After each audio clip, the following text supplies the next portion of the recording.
The stagecoach lurched over the last rocky rise before Wyoming Territory opened up beneath a sky so vast it seemed to swallow the last 3 years of Josephine Beckett's life whole, and she pressed her gloved hand against the window frame and let out a breath she had been holding since Boston.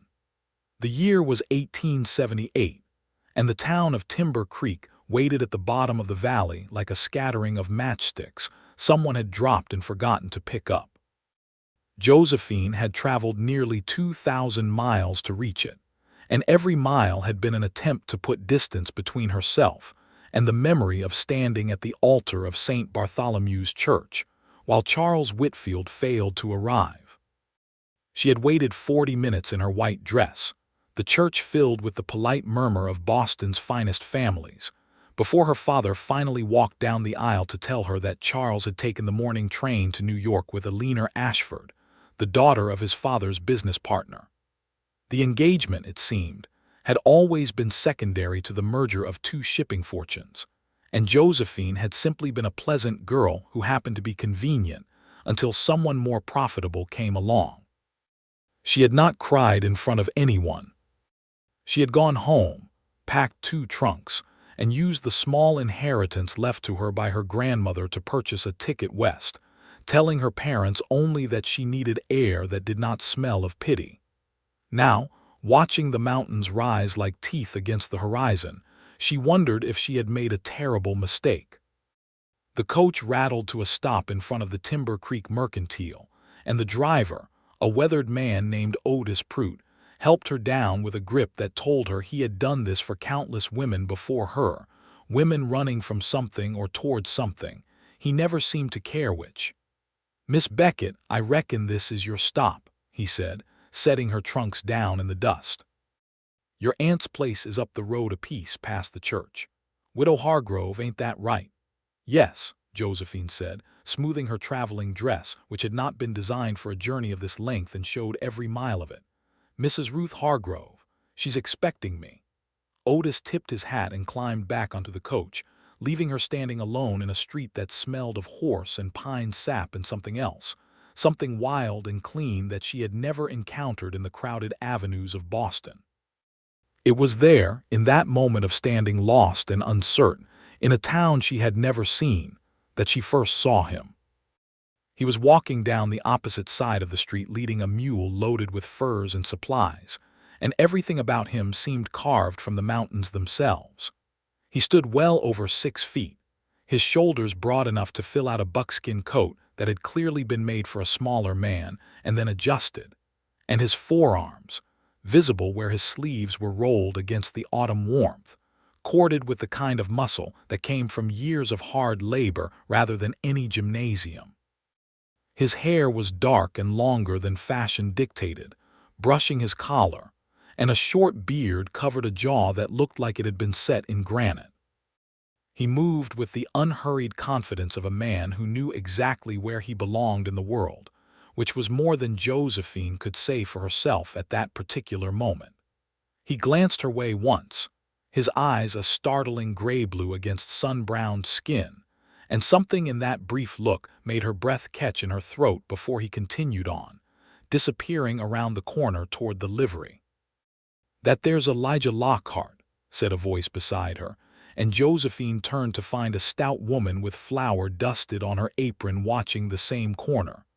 "Best trapper and tracker in 3 counties, lives up in the high country most of the year. Comes down for supplies maybe 4 times a season. He seems—" Josephine searched for a word that would not betray the strange flutter in her chest. "Formidable." The woman laughed, a warm sound that seemed to fit the town better than Josephine's careful Boston vowels. "Formidable's one word for it. Lonely's another. Lost his young wife to the fever some years back before I came to town, and he's kept mostly to himself since. Name's Martha Higgins, by the way. You'd be the widow Hargrove's niece, I expect. She's been talking about your arrival for 2 weeks straight." Josephine offered her hand, grateful for conversation that asked nothing painful of her. "Josephine Beckett. It's kind of you to introduce yourself.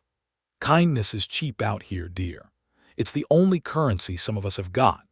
Martha helped her gather her bearings and pointed the way toward her aunt's house, and Josephine set off down the dusty street with her trunk following behind on a borrowed cart, trying not to think about gray-blue eyes or the strange warmth that had spread through her at a single passing glance from a stranger. Her Aunt Ruth was waiting on the porch of a modest but well-kept house at the edge of town, a woman in her 50s whose face bore the same strong Beckett nose as Josephine's father, softened by years of frontier sun and wind. Ruth had been widowed 8 years prior when her husband's mining claim had collapsed, and she had chosen to stay in Timber Creek rather than return east, running a small dressmaking business that had earned her a respected place among the town's women. "Josephine, my dear girl, look at you," Ruth said, pulling her into an embrace that smelled of lavender and starch. "You've grown into your mother's cheekbones, though I hope you haven't inherited her stubbornness along with them." "I'm afraid I have, Aunt Ruth." "Well, stubbornness will serve you well out here. This isn't Boston, and it doesn't forgive foolishness or fragility." Ruth studied her niece's face for a long moment, taking in what Josephine feared were obvious signs of heartbreak. "Your father's letter explained what happened. I'm sorry, child. Charles Whitfield was always a weak reed dressed up in a strong man's coat. Please, Aunt Ruth, I'd rather not discuss it." "Fair enough. We'll discuss the weather instead and the price of calico and anything else that doesn't make your eyes go dark like that." Ruth linked her arm through Josephine's and led her inside. "But I'll tell you this much, and then I'll leave it be. Whatever that boy did to you, it says nothing about your worth and everything about his character. Out here, we judge folks by what they do, not what they promise.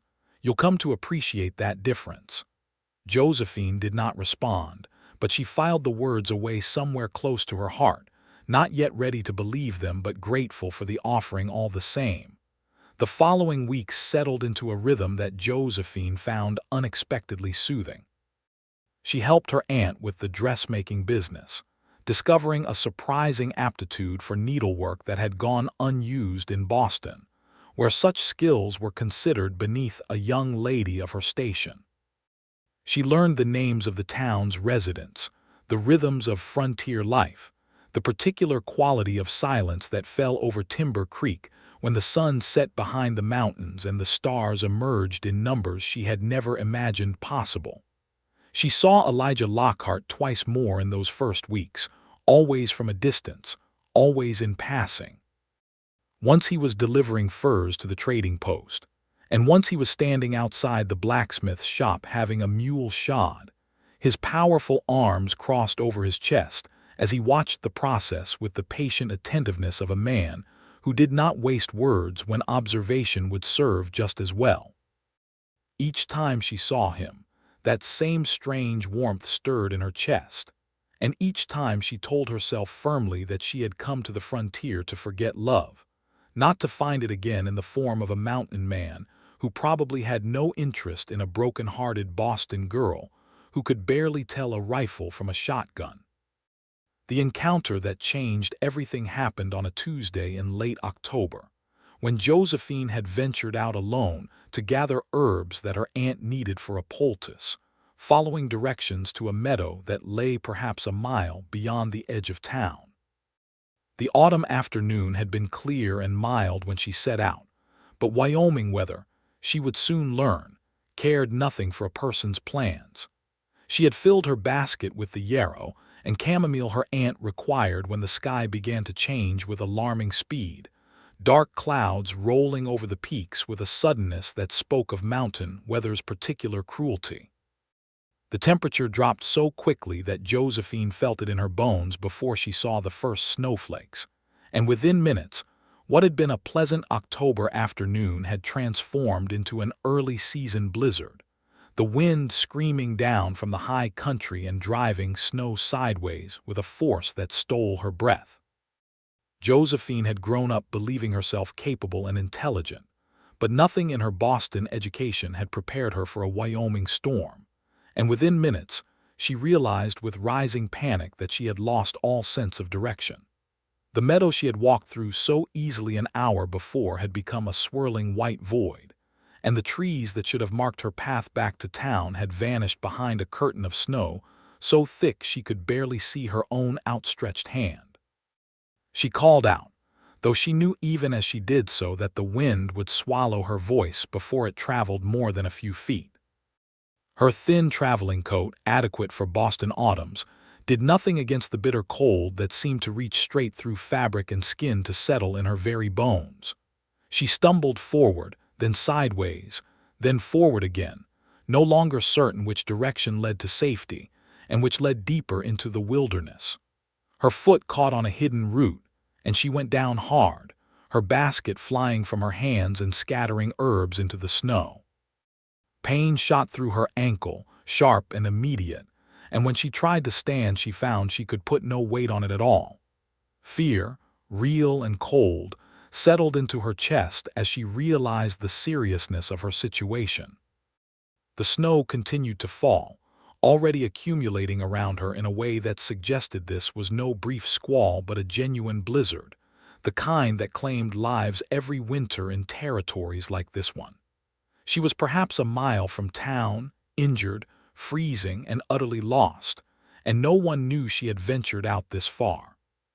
She thought, in that moment of rising panic, of her aunt's kitchen and the warm stove, of Boston and its steam-heated parlors, of all the comforts she had taken for granted her entire life. She thought, strangely, of gray-blue eyes glimpsed across a dusty street, and wondered if she would die out here without ever learning the sound of that stranger's voice. It was the sound of a mule's bray, faint but unmistakable through the howling wind, that gave her the first flicker of hope.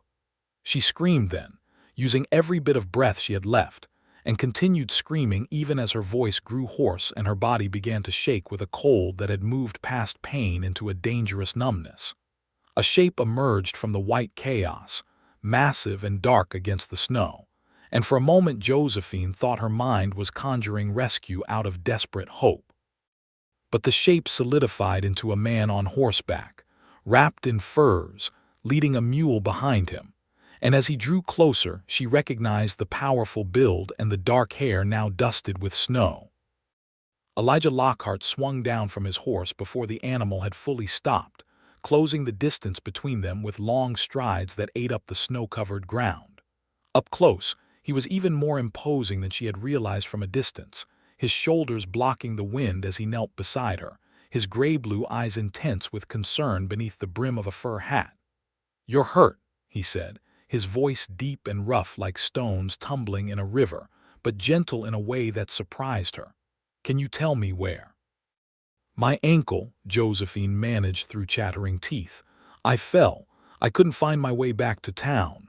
You're lucky I was checking my trap lines out this way." He was already shrugging out of his heavy fur coat, wrapping it around her trembling shoulders before she could protest, and the warmth of it, still holding his body heat, felt like the first true comfort she had experienced since the storm began. "I'm going to need to carry you. That ankle needs looking at, and we can't stay out here." "I can walk if you help me," she said, though even as the words left her mouth she doubted their truth. "No," he said simply, and there was no arrogance in the refusal, only certainty. "You can't, not in this." Before she could argue further, he had scooped her into his arms as though she weighed nothing at all, one arm beneath her knees and the other supporting her back, and Josephine found herself pressed against a chest that felt like a wall of solid muscle even through layers of clothing. She should have felt embarrassed, being carried so intimately by a stranger, but the cold had stripped away her capacity for anything but gratitude and a strange, unexpected sense of safety. "There's a line cabin not far from here," Elijah said, his breath warm against her temple as he carried her toward his waiting horse. "We won't make it back to town in this storm, not before dark, and I won't risk your life trying. The cabin has supplies and a stove. We'll wait out the worst of it there." Josephine wanted to protest, some distant part of her mind recognizing the impropriety of spending a night alone with a man she had never formally met, but the practical reality of the storm silenced any objection before it could fully form. She was freezing, injured, and lost, and this man, this mountain man with arms like tree trunks and eyes like a winter sky, was offering the only path to survival she could see. "Thank you," she said instead, the words feeling inadequate but necessary. "I'm Josephine Beckett." "I know," he said, settling her carefully onto his horse before mounting behind her, his arms coming around her to take the reins, creating a shelter of his own body against the wind. "Whole town's been talking about the widow Hargrove's niece from Boston. I'm Elijah Lockhart." "I know that too," she admitted, and thought she heard the ghost of a chuckle rumble through his chest behind her. The ride to the line cabin took perhaps 20 minutes, though it felt both longer and shorter than that to Josephine, caught as she was between the misery of cold and injury, and the strange comfort of being held so securely against a man's chest. His heart beat steady and strong beneath her ear when she finally allowed herself to lean back against him. The cabin, when they reached it, was small but sturdy, built of thick logs that had clearly withstood many mountain winters. Elijah dismounted first, then lifted her down as easily as he had lifted her onto the horse, carrying her through the door into a single room that held a stove, a table, a narrow bed, and shelves stocked with supplies that suggested this was indeed a working shelter used by trappers throughout the territory. He set her gently on the bed, and Josephine watched as he moved with efficient purpose, first building a fire in the stove with the practiced ease of a man who had done this 1,000 times before, then turning his attention to her ankle, which had swollen visibly against her boot. "I need to look at this properly," he said, kneeling before her. "May I?" The question, so carefully respectful despite their circumstances, struck Josephine as unexpectedly touching. She nodded, and he removed her boot with gentle hands, his large fingers surprisingly delicate as he probed the swollen flesh. "Not broken, I think," he said after a moment. "Badly sprained, but the bone feels intact. You'll need to stay off it for a few days at least." He looked up at her then, and something in his gaze made her breath catch again, that same strange warmth she had felt on first seeing him, now magnified by proximity and the intimacy of the moment. "You're fortunate. It could have been much worse." "I know," she said softly. "Thank you for finding me. I don't know what would have happened if you hadn't." "Don't think about that," he said, his voice firm but not unkind. "You're safe now. That's what matters."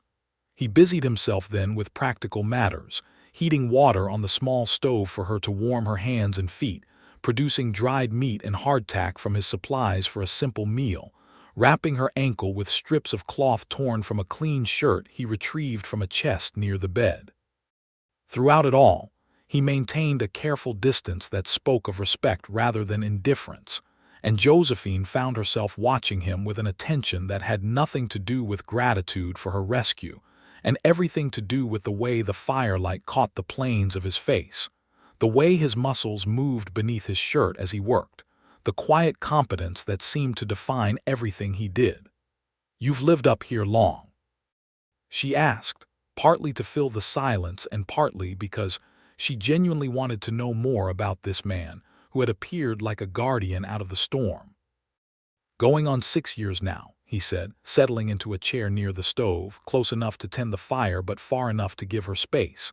"Came out from Missouri after." He paused, and something shadowed passed across his features. "After I lost my wife. Seemed easier to be alone up here than to face all the reminders back home." "I'm sorry," Josephine said, meaning it. "Martha Higgins mentioned that you'd lost her. Fever took her 3 winters into our marriage. We hadn't even had time to." He stopped again, then shook his head as though clearing away memories that still carried weight. "That's old grief. Doesn't need airing on a stranger's first real evening in Wyoming." "I don't mind listening," Josephine said, and found she meant that too. "I've been carrying my own grief around like a stone in my pocket since I arrived. Might be nice to talk to someone who understands what that feels like." He studied her for a long moment, the firelight dancing in his gray-blue eyes. "Martha said something about Boston, about why you came west." "My engagement ended rather publicly," Josephine said, surprised by how easily the words came out here, in this small cabin, with a stranger who felt somehow less like a stranger than he should have. "He left me at the altar for another woman with a larger dowry." I decided I'd rather start fresh somewhere no one knew my humiliation than stay and endure everyone's pity." Elijah's jaw tightened, a flash of something like anger crossing his features. "Any man who'd do that to a woman like you isn't worth the grief you're carrying for him." "You don't know anything about what kind of woman I am," Josephine said, though there was no sharpness in it, only a kind of tired honesty. "I know you walked a mile in a storm to gather herbs your aunt needed, and when you got lost and hurt, you didn't panic so badly you couldn't call for help when you heard me coming." His gaze held her steadily. "I know you're grateful without being simpering about it, and you asked about my grief instead of just accepting comfort for your own.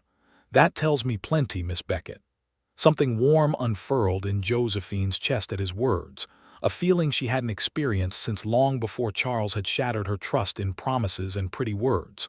"Please, call me Josephine. After tonight, I think we've moved past formal address." "Josephine, then." Her name in his deep voice sent an unexpected shiver through her that had nothing to do with the cold outside. "And you can call me Elijah." They talked long into the night as the storm raged outside, the conversation flowing more easily than Josephine would have thought possible given the circumstances. She learned that Elijah had grown up on a farm in Missouri, that he had married young to a woman named Sarah who had died of scarlet fever within 3 years of their wedding, that he had come west partly to escape grief, and partly because something in him had always craved the wildness of unclaimed mountains. He learned that Josephine had grown up privileged but lonely, that her parents had valued propriety over affection, that she had genuinely believed Charles loved her until the moment she learned otherwise. As the fire burned low and exhaustion finally claimed her, Josephine drifted to sleep on the narrow bed while Elijah kept watch in the chair, adding wood to the stove periodically to maintain warmth against the storm that continued to howl outside their small shelter. She woke once in the deep hours of night to find him watching her with an expression she couldn't quite read in the dim firelight, something between wonder and worry, and when their eyes met, he did not look away, and neither did she, until sleep claimed her again and carried her into dreams that were, for the first time in months, free of Charles Whitfield's face. The storm broke by morning, leaving behind a world transformed into brilliant white beneath a clear blue sky. Elijah made a simple breakfast of coffee and hardtack, then carefully examined her ankle again before helping her onto his horse for the ride back to town. "You'll need to keep weight off that ankle for at least a week," he said as they rode, his arms once again forming a protective circle around her. "I'll speak with your aunt about proper care." "You don't need to trouble yourself further," Josephine said, though part of her, a part she was only beginning to acknowledge, hoped he would insist otherwise. "It's no trouble," he said simply. "I find myself wanting to make sure you're properly looked after, Josephine." The way he said her name, with a gentleness that seemed at odds with his imposing physical presence, made her heart do something complicated in her chest. She said nothing more, content to lean back against him and watch the snow-covered landscape pass by, feeling safer than she had felt in longer than she could remember. Ruth Hargrove's relief at seeing her niece alive and relatively unharmed quickly transformed into a flurry of gratitude toward Elijah, who accepted her thanks with the same quiet dignity he seemed to bring to everything. He carried Josephine into the house himself, settled her on a chair near the fire, and gave Ruth careful instructions about caring for the sprained ankle before finally taking his leave. "I'll check on her in a few days if that's acceptable," he said to Ruth, though his eyes flickered toward Josephine as he spoke. "Make sure the ankle is healing properly." "That would be very kind of you, Mr. Lockhart," Ruth said, and Josephine did not miss the speculative gleam in her aunt's eyes as she studied the interaction between them. After he had gone, Ruth settled into the chair across from Josephine, her expression carefully neutral in a way that suggested she was working hard to appear casual. "Well," she said, "that's quite a rescue story you'll have to tell your children someday." "Aunt Ruth, please. It was nothing more than a kind neighbor helping someone in distress." "Ma'am." Ruth's tone made it clear she believed no such thing. "I've known Elijah Lockhart for years, since before his wife passed, God rest her soul. That man doesn't offer to check in on people, Josephine. He's polite when spoken to and helpful when asked, but he doesn't volunteer himself the way he just did with you." Josephine felt heat rise in her cheeks and busied herself with adjusting the blanket over her injured ankle, rather than meeting her aunt's knowing gaze. "I'm sure he's simply being conscientious after finding me in such a state. I'm sure that's exactly what he's telling himself too," Ruth said with a knowing smile, and refused to elaborate further despite Josephine's protests.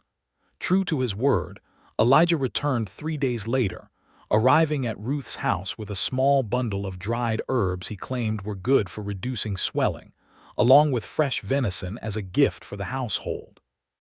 He examined Josephine's ankle with the same careful attention he had shown at the cabin, his large hands surprisingly gentle as he tested her range of motion, and pronounced the healing satisfactory. "Doing well," he said, looking up at her from where he knelt beside her chair. "Another few days and you should be able to walk without too much difficulty." "I have you to thank for that," Josephine said. "If you hadn't found me when you did—" "Let's not dwell on what might have happened," Elijah said, echoing his words from that first night. "Better to focus on what did happen and what comes next." "And what does come next?"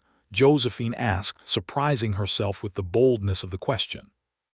Elijah's gray-blue eyes met hers, and for a moment neither of them spoke, the air between them charged with something neither had quite named yet.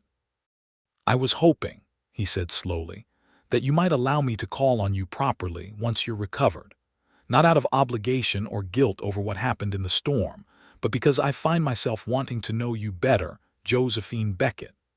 Her heart pounded against her ribs, and she was suddenly aware of how close he knelt beside her, of the warmth radiating from his large frame, of the way his dark hair fell across his forehead in a way that made her fingers itch to brush it back. "I would like that very much, Elijah Lockhart," she said softly. The smile that broke across his face then transformed his features entirely, softening the granite hardness of his jaw and crinkling the corners of his eyes in a way that made him look years younger and immeasurably more approachable. "Then I'll return next week, once you're steady on your feet again, and we'll see where this leads us."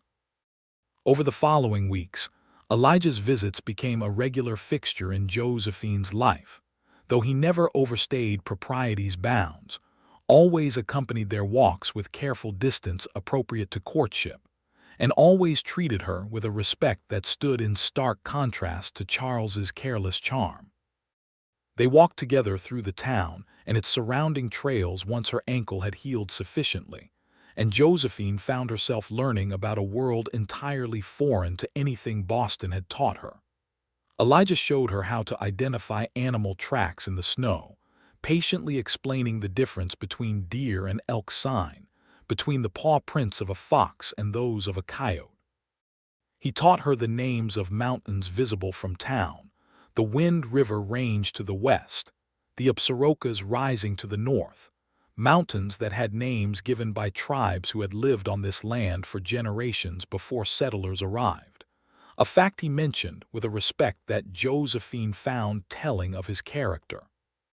"The Shoshone and Crow people knew these mountains long before any of us," he told her one afternoon as they walked along a ridge overlooking the valley, the autumn colors having given way now to the stark beauty of early winter.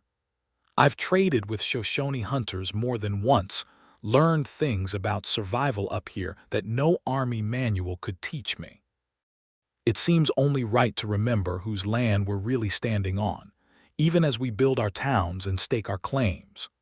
Josephine found herself increasingly drawn not just to Elijah's physical presence, impressive though it was, but to the depth of character revealed in such small moments, his acknowledgement of complexities that many settlers preferred to ignore, his gentleness with creatures and people alike despite his obvious physical power, his careful thoughtfulness in every interaction they shared. She learned, too, about the loneliness that had driven him deep into the mountains after Sarah's death, the way grief had made him seek solitude as a kind of protection against ever feeling that particular pain again. I told myself I didn't need anyone else, he admitted one evening as they sat on Ruth's porch, the older woman having tactfully retreated inside to give them privacy while maintaining propriety through an open window. Told myself the mountains were enough company, that trapping and hunting gave me all the purpose I required. Then you came stumbling into that meadow, and everything I'd convinced myself of these past 3 years started falling apart. I'm sorry for disrupting your peace, Josephine said, though she smiled as she said it. Don't be sorry, Elijah said, his gray-blue eyes intense in the lamplight spilling from the window. I didn't realize how much I'd been merely existing until I met someone who made me want to actually live again.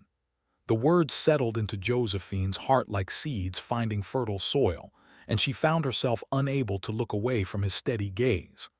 I understand that feeling, she said softly. I came west believing I would never trust my heart again, never risk the kind of hurt Charles caused me. But you've made me question whether that fear was protecting me or simply keeping me from something worth having. Elijah reached out then, his large hand covering hers where it rested on the porch railing, and the contact sent warmth spreading up her arm despite the cold winter air. I would never make promises I couldn't keep, Josephine. I've seen what empty promises do to a person's heart. But I can promise you this. Whatever happens between us, I will always tell you the truth, and I will always put your well-being before my own convenience. That's a promise worth believing, because it's the only kind I know how to make. That's more than Charles ever gave me, Josephine said, her voice thick with emotion. Honesty and genuine care, offered without pretense or hidden motive. Then perhaps, Elijah said, his thumb tracing gentle circles against the back of her hand, we've both found something we didn't know we were looking for. Winter deepened its hold on Timber Creek as their courtship continued, and Josephine found herself increasingly integrated into the rhythms of frontier life. She learned to bake bread in her aunt's wood-fired oven, to preserve vegetables for the long winter months, to recognize the particular quality of silence that preceded a heavy snowfall. She attended the small church at the edge of town, where the circuit preacher visited once monthly, and found herself sitting beside Elijah more often than not, their shoulders barely touching, but the contact sending warmth through her that had nothing to do with the modest wood stove heating the sanctuary. The town itself began to feel like home in ways Boston never quite had, despite her privileged upbringing there. She befriended Martha Higgins properly, learning that the older woman had lost 2 children to illness before the family moved west, seeking a fresh start much as Josephine herself had done. She grew close to Sarah Whitmore, the school teacher, who shared her love of poetry and lent her volumes of Emily Dickinson that Josephine had never encountered in her more conventional Boston education. She even developed a cautious friendship with Reverend Thomas Abernathy's wife, Constance, despite that woman's initial suspicion of a young lady from Boston society. But it was her relationship with Elijah that transformed most dramatically as winter progressed, evolving from careful courtship into something deeper and more certain. He began teaching her to ride properly, patient with her initial nervousness around horses despite his own obvious comfort in the saddle. He showed her how to shoot a rifle, standing behind her with his arms guiding hers into proper position, his breath warm against her ear as he corrected her stance, the intimacy of the lesson leaving them both slightly breathless despite the practical nature of the instruction. "You're a natural, /" he said one afternoon after she had successfully hit a target 3 times in succession, his pride evident in his voice. Most folks need weeks of practice before they show this kind of accuracy.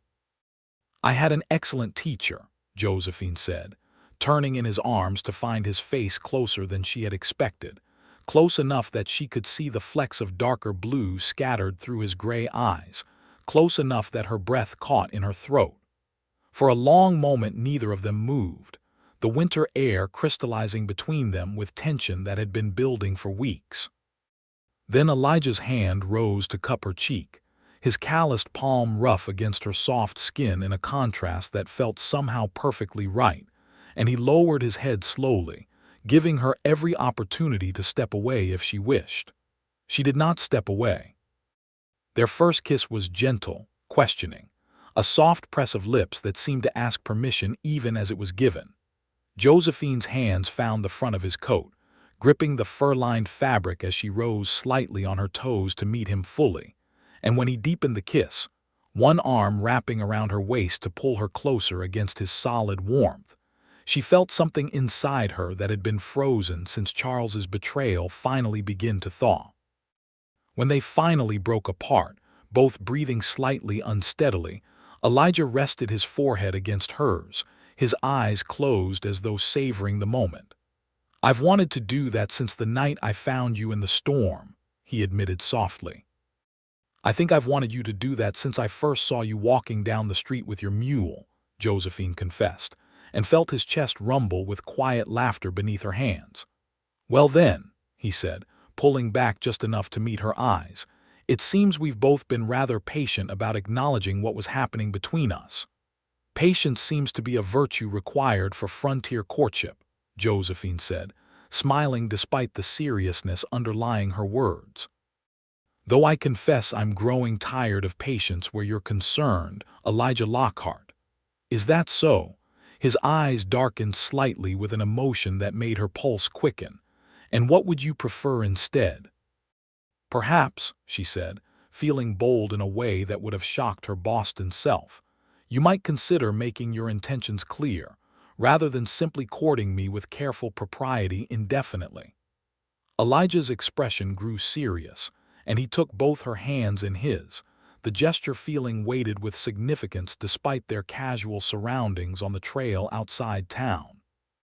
"Josephine Beckett, my intentions have been clear to me since that first night in the cabin, though I've tried to give you proper time to know your own heart before speaking them aloud. I love you. I want to marry you, to build a life together, to give you everything Charles Whitfield failed to offer. But I won't ask you to answer now, not until you're certain this isn't merely gratitude for a rescue or loneliness seeking comfort in unfamiliar territory." "Elijah," Josephine said, her voice thick with emotion she made no effort to hide, "I've had weeks now to examine my heart to distinguish between gratitude and genuine affection. What I feel for you has nothing to do with rescue or convenience. I love you too, completely and without reservation. I would be honored to become your wife." The joy that transformed his features then was unlike anything Josephine had witnessed before, raw and unguarded in a way that spoke to how deeply he had guarded his heart since Sarah's death. He pulled her into an embrace that lifted her briefly off her feet, his laughter rumbling against her ear, and when he set her down he kissed her again, this time with a passionate certainty that left no room for doubt about the depth of his feelings. "I'll speak with your aunt properly," he said when they finally parted, still holding her close. "And I should write to your father as well, request his blessing despite the distance, though I suspect after Charles's betrayal, my asking permission might feel somewhat unnecessary to you."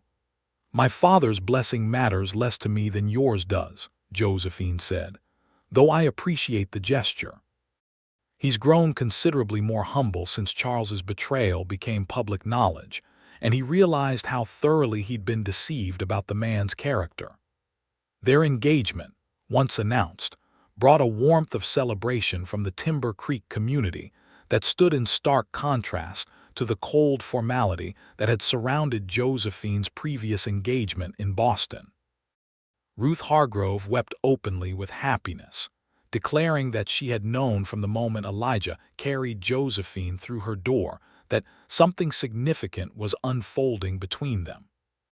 Martha Higgins organized a small gathering at the Mercantile, where townspeople brought modest gifts and warm congratulations, the genuine affection on display feeling like nothing Josephine had experienced in Boston's more calculated social circles. They set a wedding date for early spring, once the worst of winter's harsh weather had passed, and travel became safer for any family members who might wish to attend. Josephine wrote to her parents, informing them of her engagement and inviting them to make the journey west, though she made clear that she would proceed with the marriage regardless of their response, given the distance and difficulty of such travel. Her mother's response arrived 6 weeks later, filled with the kind of careful diplomatic language that suggested complicated feelings about her daughter's choice of a frontier trapper over the society matches available in Boston. Her father's brief postscript, however, surprised her with its warmth. "Your grandmother always said the Beckett women knew their own minds better than anyone gave them credit for. If this man makes you happy in ways that spoiled boy never could, then you have my blessing, even if I cannot understand fully what draws you to such a different life than the one we imagined for you." Winter continued its hold on Timber Creek, bringing with it challenges that tested the young couple's resolve even as their bond deepened. Elijah's work required him to venture into the mountains for extended trapping expeditions, and Josephine learned to manage the particular anxiety of watching him depart into wilderness that could turn deadly with little warning, as she herself had experienced during that first fateful storm. He always returned, though sometimes later than expected, sometimes bearing minor injuries from encounters with difficult terrain or occasionally aggressive wildlife, and each return brought a flood of relief that confirmed for Josephine just how deeply she had come to depend on his presence in her life. One particular incident tested their relationship in ways neither had anticipated. Elijah had been gone nearly 2 weeks on an extended trapping run, longer than his usual absences, and as the days stretched on without word, Josephine's anxiety grew increasingly difficult to manage. She found herself unable to sleep properly, imagining every possible disaster that might have befallen him in the unforgiving mountain wilderness. When he finally returned, favoring his left leg slightly, and with a bandage wrapped around his forearm, Josephine's relief transformed quickly into something sharper, an anger born of fear that she had not fully anticipated experiencing. "You're hurt," she said, her voice tighter than she intended as she examined his injuries in Ruth's kitchen, where he had come immediately upon returning to town. "What happened?" "A mountain lion took issue with my presence near her cubs," Elijah said, wincing slightly as Josephine probed the wound on his arm. "Nothing serious, though it did cost me 2 days I hadn't planned to spend recovering before I could make the journey back." 2 weeks, Elijah. You were gone 2 weeks, and I had no way of knowing whether you were alive or dead somewhere in those mountains. The words came out sharper than she intended, months of accumulated worry finally finding an outlet. "Do you have any idea what that does to a person, waiting and wondering, imagining every possible catastrophe?" Elijah's expression softened with understanding rather than defensiveness. "I'm sorry, Josephine. I should have sent word when the trip extended longer than planned, though there wasn't always opportunity to do so from where I was working." "I know that logically," Josephine said, some of her anger deflating as she recognized the genuine care in his response. "But loving you means I've inherited this particular fear, this constant awareness that the mountains you love could also take you from me the way they take so many others out here." He reached for her then, pulling her gently into his embrace despite his injured arm, and Josephine allowed herself to be held, breathing in the familiar scent of pine and leather, and something uniquely him that had come to represent safety and comfort in her life. "I can't promise I'll never face danger," he said softly into her hair. "This life I've chosen carries risks, same as any life does, though perhaps more visibly than city living might. But I can promise I'll always come back to you if it's within my power to do so, and I'll be more careful about ensuring you have word of my whereabouts when trips extend longer than planned." "That's all I can ask," Josephine said, though the underlying fear remained, tempered now by understanding rather than resentment. Their relationship weathered this first significant conflict with the kind of honest communication that Josephine realized had been entirely absent from her relationship with Charles. Where Charles had offered charm and easy promises without substance, Elijah offered genuine partnership, acknowledging fears and limitations while committing to work through challenges together rather than dismissing her concerns as unreasonable. As winter began its slow transition toward spring, Josephine found herself increasingly confident in her decision to build a life with this mountain man who had captured her heart so completely. She began preparing for their upcoming marriage with practical determination, learning additional skills that would serve her well in the more isolated cabin Elijah maintained in the high country, though he had also begun construction on a more substantial home closer to town, wanting to ensure she would not feel entirely isolated from the community connections she had built. "I know you've grown close to your aunt and to Martha and Sarah," he explained one evening as they reviewed his plans for the new home, sketched on rough paper spread across Ruth's kitchen table. "I don't want marriage to mean losing those friendships, especially not when you've worked so hard to build a new life here." "You've thought of everything," Josephine said, genuinely touched by his consideration. "I've thought of you," Elijah corrected gently. "Everything else follows from that." The location he had chosen sat on a rise overlooking the valley, close enough to town for regular visits, but distant enough to provide the kind of solitude and connection to nature that fed his soul. The cabin itself, still under construction with help from several townsmen who had befriended Elijah over his years in the territory, promised to be more substantial than the simple line cabin where they had first sheltered together, with a proper bedroom, a kitchen large enough for Josephine's growing culinary ambitions, and a porch that would offer views of the mountains he loved so dearly. As spring approached and preparations for their wedding intensified, Josephine received an unexpected letter that threatened to disrupt the peace she had found in Timber Creek. Charles Whitfield, having apparently learned of her engagement through mutual Boston connections, had written requesting that she reconsider her hasty decision to marry a frontier trapper, claiming that his own marriage to a leaner Ashford had proven a mistake and that he had realized his true feelings remained with Josephine. She read the letter with a mixture of disbelief and something approaching pity for the man who had once held such power over her happiness. The Charles Whitfield who had written these words seemed pathetic in his desperation, grasping for something he had callously discarded once before, apparently unable to accept that his actions had consequences that could not be undone through mere sentiment. She showed the letter to Elijah that evening, watching his jaw tighten with barely controlled anger as he read the presumptuous words. "What will you do?"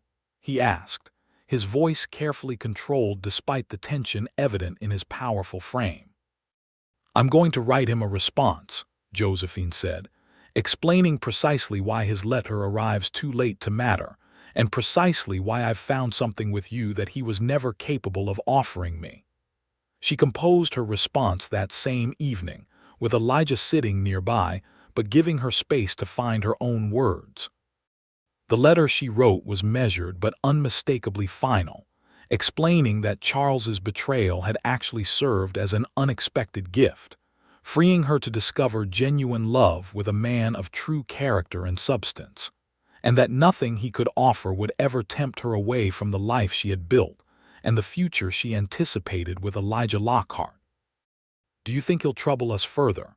Elijah asked after she had sealed the letter, ready for posting the following morning.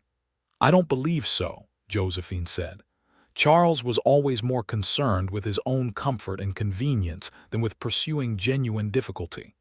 Now that he understands I won't be swayed, I suspect he'll return to whatever unhappiness he's created for himself and leave us in peace." Her prediction proved accurate, and no further correspondence arrived from Boston to disrupt their preparations for the approaching wedding. As March gave way to April, and the mountain snows began their gradual retreat, revealing the first hints of spring green across the valley, Josephine found herself increasingly focused on the future rather than the past that had once seemed so painful and inescapable. The wedding itself took place on a clear April morning. The small church at the edge of Timber Creek filled beyond its usual capacity, with townspeople who had come to witness the union of the widow Hargrove's niece and the mountain man who had captured her heart. Ruth had spent weeks creating Josephine's wedding dress, a simple but elegant gown of cream-colored fabric that suited the frontier setting far better than the elaborate silk creation that had hung unworn after her aborted Boston wedding. Josephine walked down the aisle on her aunt's arm, since her own parents had been unable to make the lengthy journey west in time for the ceremony, though they had sent their blessing, along with a generous financial gift, to help establish the young couple's household. As she approached the altar, she saw Elijah waiting for her, dressed in his finest clothes, though nothing could disguise the powerful build that made him look somewhat uncomfortable in formal attire, his gray-blue eyes bright with an emotion that made her own eyes fill with happy tears.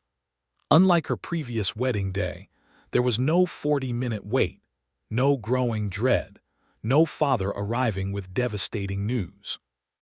Elijah stood exactly where he had promised to be, his expression radiating a joy and certainty that stood in stark contrast to the anxious uncertainty that had characterized her previous engagement.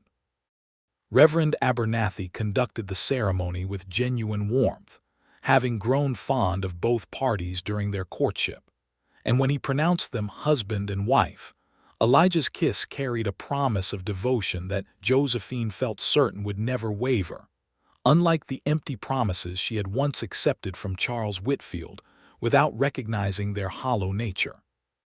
The celebration that followed took place at the Mercantile, transformed for the occasion with decorations that the town's women had spent days preparing, tables laden with food contributed by nearly every household in Timber Creek. Josephine found herself surrounded by genuine well-wishers, people who had come to know and care for her during her months in the territory, whose happiness for her union felt substantially different from the calculated social obligations that had characterized similar celebrations in Boston. "You look happier than I've ever seen you," Ruth said, embracing her niece during a quiet moment amid the festivities. "This is what love should feel like, Josephine. I'm so grateful you found it here, even after everything Charles put you through." "I'm grateful too," Josephine said, watching Elijah across the room as he accepted congratulations from various townsmen, his powerful frame relaxed in a way she had rarely witnessed during their courtship, happiness radiating from every line of his body. "I never imagined that losing everything I thought I wanted would lead me to something so much better than I could have planned for myself." As the celebration continued into evening, Elijah found his way back to her side, his arms settling naturally around her waist in a gesture that had become familiar during their courtship, but now carried new significance as her husband rather than merely her betrothed. "Mrs. Lockhart," he said softly, testing the name with obvious pleasure. "I believe that's the first time I've had the privilege of calling you that." "I rather like the sound of it," Josephine said, leaning into his embrace, "though I confess I still feel somewhat unprepared for everything married life might require of me." "We'll learn together," Elijah said. "That's what marriage means, I think. Not having all the answers beforehand, but committing to work through whatever comes, side by side." They departed the celebration as evening fell, riding together to the new cabin that had been completed just days before their wedding, thanks to the diligent efforts of the townsmen who had helped Elijah with construction. The cabin welcomed them with warm lamplight, courtesy of Martha Higgins, who had visited earlier to prepare the space for their arrival, ensuring the stove was lit, and simple provisions awaited them for their first night as husband and wife. Their wedding night unfolded with the same careful tenderness that had characterized their entire courtship, Elijah's powerful frame gentle in ways that spoke to genuine love rather than mere physical desire, though passion certainly played its part in the intimacy they shared. Josephine discovered in his arms a kind of safety and belonging she had never experienced with Charles, whose attentions had always felt somewhat performative rather than genuine, focused more on his own satisfaction than on shared connection. As they lay together afterward, Josephine's head resting against Elijah's chest while his fingers traced gentle patterns along her bare shoulder, she felt a contentment so profound it brought unexpected tears to her eyes. "What's wrong?" Elijah asked immediately, concern evident in his voice as he noticed her emotional response. "Nothing's wrong," Josephine assured him. "Everything is finally, completely right. I spent so long believing I understood what love should feel like, based on my relationship with Charles, and I was so wrong. What I feel with you, this is what love actually means. Safety and passion and genuine partnership all combined together." Elijah pressed a gentle kiss to her forehead. "I feel exactly the same way, my love. Sarah's death taught me that love could be lost, that it could hurt beyond bearing. But you've taught me that love can also heal, can also offer a future worth building rather than just a past worth mourning." Their first year of marriage brought both joys and challenges that tested the foundation of trust and communication they had established during courtship. Josephine adapted to the rhythms of frontier domesticity, learning to manage a household that required far more physical labor than anything she had experienced in Boston, but finding genuine satisfaction in mastering skills that connected her directly to the well-being of her small family. Elijah continued his trapping and hunting work, though he made concerted efforts to minimize the length of his absences and to send word whenever circumstances required extended time away from home. When conflicts arose, as they inevitably did between two people learning to build a shared life, they addressed disagreements with the same honest communication that had characterized their courtship, refusing to allow misunderstandings to fester into resentment. By autumn, Josephine discovered she was expecting their first child, news that filled both of them with a joy that seemed to deepen their bond even further. Elijah's protective instincts, already substantial given his naturally caring nature, intensified considerably as her pregnancy progressed, though he managed to balance genuine concern with respect for her capability and autonomy, never treating her as fragile despite his obvious worry for her well-being. "You're going to be an excellent father," Josephine told him one evening as they sat together on their porch, watching the sunset paint the mountains in brilliant orange and purple hues. "I can already see it in how carefully you consider everything that might affect our child's well-being." "I want to be everything my own father wasn't," Elijah admitted, his hand resting gently against her rounded belly where their child grew. "He was a hard man, quick with criticism and slow with affection. I've spent years trying to become someone different, someone who leads with love rather than harsh judgment." "You already are that person," Josephine assured him. "I've watched you with the children in town, with young Sam Higgins who follows you around whenever you visit the mercantile, with little Emma Abernathy who insists on showing you every drawing she creates. You have such natural warmth with children, Elijah. Our child will be fortunate beyond measure to call you father." Their son, whom they named Thomas after Elijah's father, despite his complicated feelings about the man, arrived on a cold February morning nearly a year after their wedding, delivered with the assistance of the town's midwife while Elijah paced nervously in the front room of their cabin, his usual composed confidence entirely absent as he waited for news of his wife and child's well-being. When he was finally permitted to enter the bedroom and see his newborn son for the first time, Josephine watched with tears of joy as this powerful mountain man, capable of tracking dangerous predators through wilderness terrain and surviving conditions that would defeat lesser men, dissolved into gentle wonder at the sight of his tiny son cradled in his enormous calloused hands. "He's perfect," Elijah whispered, his voice thick with emotion as he studied every feature of their child's face. "Absolutely perfect, Josephine. Thank you for giving me this gift." "We created this gift together," Josephine corrected gently, though she understood the depth of gratitude he felt, having witnessed firsthand how thoroughly grief over Sarah's death and their childless marriage had shadowed years of his life before Josephine's arrival in Timber Creek. Thomas Lockhart grew into a robust and curious toddler over the following 2 years, inheriting his father's dark hair and his mother's intelligent eyes, along with what Josephine privately considered an unfortunate tendency toward stubbornness that seemed to have been inherited from both parents in equal measure. The family's life in Timber Creek continued to flourish, Elijah's reputation as a skilled trapper and honest businessman growing throughout the territory, while Josephine's own standing in the community solidified through her continued work alongside her aunt in the dressmaking business and her growing involvement in the town's social and charitable activities.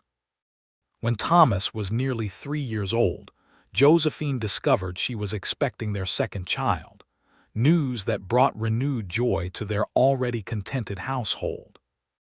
This pregnancy proved somewhat more challenging than her first, requiring additional rest and care as recommended by the town's doctor, a relatively recent addition to Timber Creek's growing population, as the settlement continued expanding with the arrival of new families drawn by opportunities in ranching and small-scale mining operations in the surrounding hills.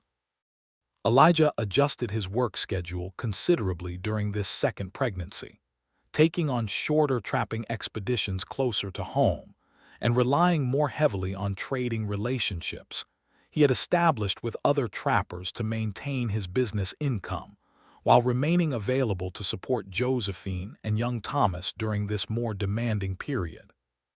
"I don't want you carrying unnecessary worry while you're caring for our second child," he explained when Josephine expressed concern about the financial impact of his reduced trapping income.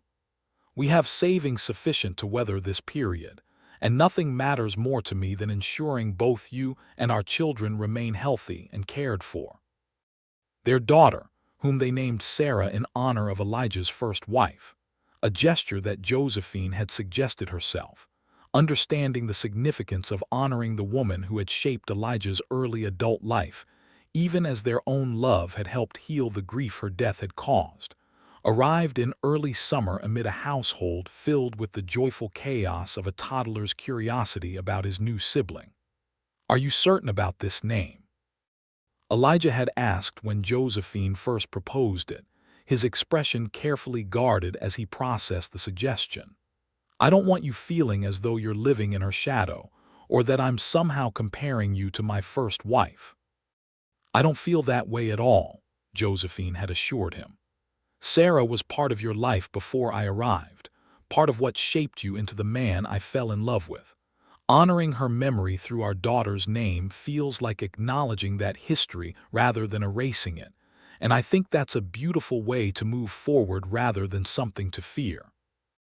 Elijah's emotional response to this generous gesture had been profound, and their daughter's birth carried a particular sweetness that seemed to weave together past grief and present joy into a tapestry that honored both without diminishing either. As their children grew, Timber Creek itself continued evolving from a rough frontier outpost into a more established community, with a proper schoolhouse constructed to educate the growing number of children, additional businesses opening to serve the expanding population, and even talk of a telegraph line, eventually connecting the town to the broader network spreading across the territory. Josephine found herself serving on the school committee alongside Sarah Whitmore, using her Boston education to help develop curriculum that balanced practical frontier skills with the more traditional academic subjects that had shaped her own childhood. Elijah, meanwhile, had gradually transitioned much of his business from pure trapping toward a combination of trading and occasional guide work for the wealthy eastern hunters and surveyors, who increasingly sought his expertise navigating the mountainous terrain surrounding Timber Creek. This shift allowed him to spend more consistent time with his growing family, while still maintaining the connection to wilderness and mountain life that remained fundamental to his identity. Their third child arrived nearly 4 years after Sarah's birth, a surprise pregnancy that occurred when Josephine had begun to believe their family might be complete with their son and daughter. This third child, a boy they named William after Josephine's father, whose relationship with his daughter had grown considerably warmer through years of correspondence, and even one memorable visit to Timber Creek, when William Beckett had finally made the journey west to meet his grandchildren and witness firsthand the life his daughter had built. That visit, occurring when Thomas was 7 and Sarah was 4, had proven transformative for the elder Beckett, whose rigid Boston sensibilities had initially struggled with the rougher aspects of frontier life, but who had gradually come to appreciate the genuine warmth and community spirit that characterized Timber Creek in ways that contrasted favorably with the more calculated social relationships of Boston society. "I understand now," he had told Josephine during that visit, watching Elijah patiently teaching young Thomas how to properly care for a horse, his enormous hands guiding his son's smaller ones with patient instruction. "I understand why you chose this life, why you chose him. There's an honesty here, a genuineness to how people interact and support one another, that I confess we've largely lost in Boston's more sophisticated circles. I've never regretted my choice," Josephine had assured her father, "not for a single moment, despite the challenges frontier life sometimes presents." "Charles Whitfield's loss became your tremendous gain," her father had acknowledged, a rare admission of the painful truth underlying her journey west. "I confess I was initially devastated by his betrayal, worried for your future and reputation. But watching you now, watching the family you've built and the evident happiness that surrounds you, I recognize that his weakness of character served you far better than his continued presence in your life ever could have." As their children grew older, Josephine and Elijah's love continued deepening through shared experiences both joyful and challenging.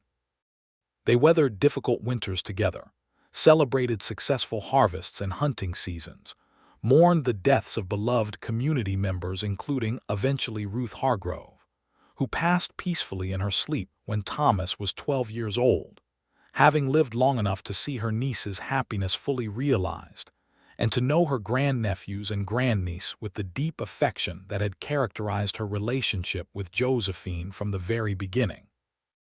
Elijah remained throughout these years, the same man Josephine had fallen in love with during that first dramatic encounter in the mountain storm, his physical strength undiminished by time even as gray began threading through his dark hair, his commitment to honesty and genuine partnership never wavering despite the inevitable challenges that accompanied raising 3 children while maintaining their frontier livelihood. Their promise to each other, made during those early days of courtship, when Elijah had first spoken of offering only truthful commitments rather than empty words, had proven itself repeatedly through years of shared life, each challenge navigated together strengthening rather than diminishing the foundation of trust they had built from their very first meeting.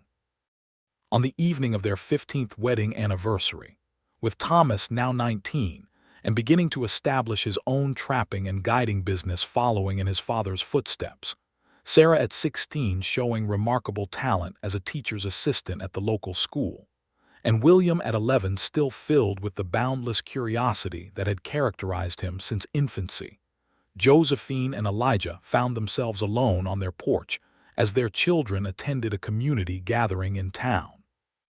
"Do you remember?" Josephine asked, leaning against her husband's still powerful frame as they watched the sunset paint familiar mountains in brilliant colors. "What you told me that first night in the line cabin about promises worth believing." "I remember every word of that conversation," Elijah said, pressing a kiss to her temple, his gray-blue eyes, now framed by the lines that years of squinting into mountain sunlight had earned him, still holding the same warmth and depth that had captivated her from their earliest encounters. "I promised you honesty and genuine care, put before my own convenience. You've kept that promise every single day since," Josephine said, turning to meet his gaze fully. 15 years of marriage, 3 wonderful children, a life I never could have imagined for myself back in Boston, all built on that foundation of trust you offered me when I had every reason to doubt any man's promises." "You gave me back my capacity to hope," Elijah said softly. "After Sarah's death, I truly believed I would spend the rest of my life alone in these mountains, that love was something I'd experienced once and lost forever. You proved me wrong, Josephine Beckett Lockhart, in every possible way." "I think," Josephine said, smiling as she recalled that terrifying yet transformative day when a Boston blizzard of the heart had led her into an actual Wyoming blizzard that had, in turn, led her directly into the arms of the man who would become her entire world, "that we saved each other, in our own ways. I came west to forget a broken engagement, and instead I found something infinitely more valuable than what I lost." "And I," Elijah added, pulling her closer as the first stars began appearing in the darkening sky above their beloved mountains, "found someone worth building an entirely new kind of promise around, one based not on desperate loneliness but on genuine partnership and enduring love." They sat together in comfortable silence as evening deepened around them, the sounds of their children's distant laughter carrying from the direction of town, the mountains they both loved standing eternal witness to a love story that had begun with tragedy and heartbreak, but had transformed, through patience and honesty and genuine partnership, into exactly the kind of promise worth believing that Elijah had offered her on that first snow-covered night so many years before. Their home, built with love and maintained through years of shared labor and mutual respect, stood as a testament to everything Josephine had discovered was possible when broken trust from one relationship gave way to the genuine foundation of another. The frontier that had once seemed so frightening and foreign had become not just her home, but her salvation, offering her the space to discover her true strength and the opportunity to find love with a man whose character matched his impressive physical presence in every meaningful way.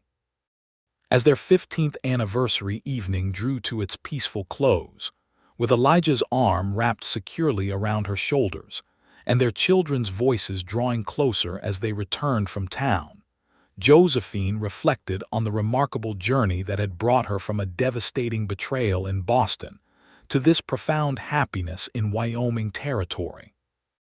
Charles Whitfield's cruel abandonment, once the source of such pain and humiliation, had become in retrospect the necessary catalyst that had freed her to discover a love far more genuine and enduring than anything she had believed possible on that terrible day when she had stood alone at the altar in St. Bartholomew's Church.